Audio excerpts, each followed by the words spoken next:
I never expected my first day of high school to be quite like this. It all started when I woke up with a massive case of the hiccups. I tried everything to get rid of them, holding my breath, drinking water upside down, even having my mom scare me, but nothing worked. So, with hiccups still in tow, I made my way to school. As soon as I walked through the doors, I knew it was going to be a long day. Everyone was staring at me, and not in the good way. I tried to ignore them and make my way to my first period class, but it was impossible.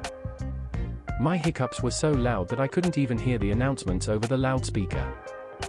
Finally, I made it to my first period class, English.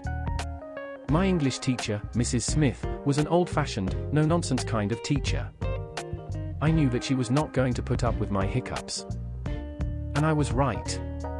As soon as I walked through the door, she looked at me and said, "Either get rid of those hiccups or get out of my class." So, I did the only thing I could think of. I lied and told her that I had a medical condition that caused my hiccups. She looked skeptical, but she let me stay in the class. But I soon realized that my lie was going to come back to haunt me.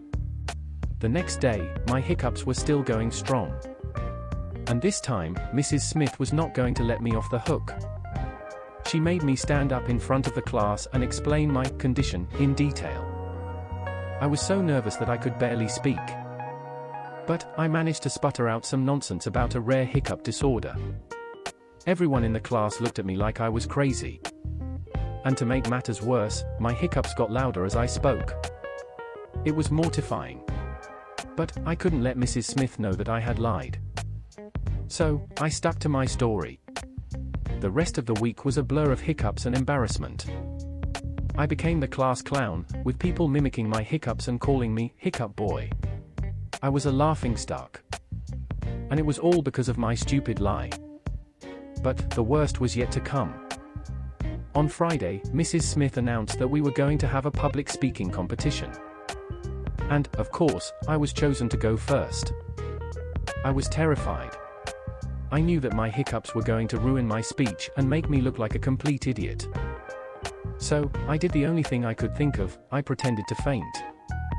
I fell to the ground with a thud and everyone rushed to my aid.